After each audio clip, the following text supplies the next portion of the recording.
Hivi, umewahi kuona mtoto kazaliwa akiwa na huu utando mweupe? Wewe unahisi ni nini?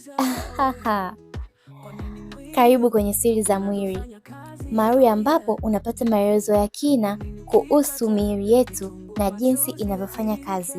Kama ni mara ya kwanza kujiunga nasi, usisahau kusubscribe, like, share na bofya alama ya kengele. Chaneli hii bado ni changa. Kufanya hivyo kutusaidia kufikia watu wengi zaidi. Umewahi sikia habari kuhusu mtoto kuzaliwa mchafu? Huenda umewahi kusikia maneno kama haya: umejifungua mtoto mchafu, inaonekana mlikuwa mnashiriki tendo wakati wa ujauzito. Au kuzaa mtoto mwili umechafuka mbegu. Kauli hizi zimekuwa zikitamkwa mara nyingi katika jamii, na mara nyingi huambatana na lawama au hata matusi kwa mama aliyejifungua, ikichochea msongo na unyonge kwa baadhi ya wanawake waliotoka kujifungua. Wengi hudhani kile kinachoonekana mwilini mwa mtoto ni uchafu au athari za kushiriki tendo la ndoa wakati wa ujauzito. Dhana hizi si za kweli kabisa. Kama uliamini hivi, basi futa kabisa. Kwanza kabisa, suala la kushiriki tendo la ndoa wakati wa ujauzito ni halali na salama, isipokuwa pale daktari anakushauri vinginevyo kutokana na sababu za kitabibu. Kushiriki tendo la ndoa hakuwezi kumchafua mtoto aliyoko tumboni wala kuathiri afya yake. Mtoto hulindwa vizuri sana ndani ya mfuko wa uzazi. Hivyo mawazo haya ni imani potofu zisizo na misingi ya kisayansi. Kile kinachoonekana kama uchafu kwenye ngozi ya mtoto mchanga kitaalam kinaitwa vernix caseosa. Kwa sababu ya muonekano wake unafanana na jibini, ndipo jamii ikaipa majina mitaani kama uchafu au jibini. Hata hivyo, vernix caseosa si mbegu za kiume wala si uchafu wa aina yoyote ile.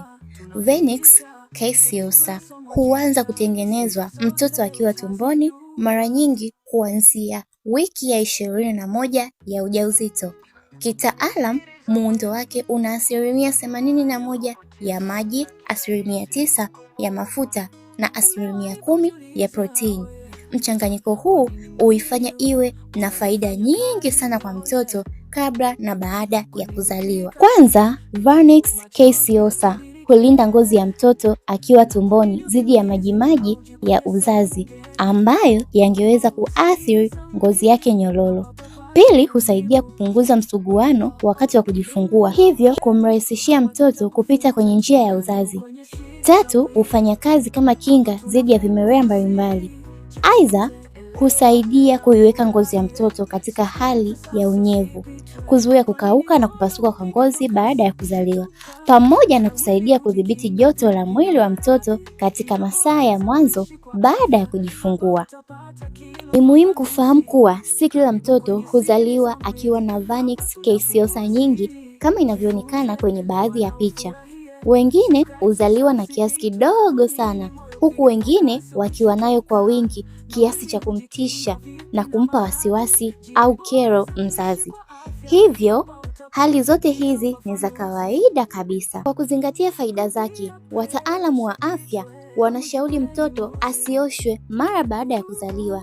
Inapendekezwa mtoto akae angalau kwa saa 6 au ikiwezekana hadi saa 24 kabla ya kuogeshwa.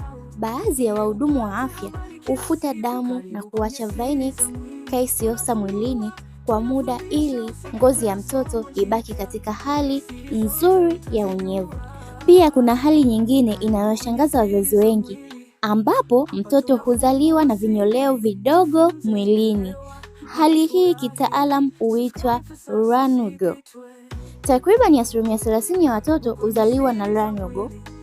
Mara nyingi vinyoleo hivi hutoweka vyenyewe baada ya muda mfupi, ingawa kwa watoto waliozaliwa kabla ya muda inaweza kuchelewa kuondoka.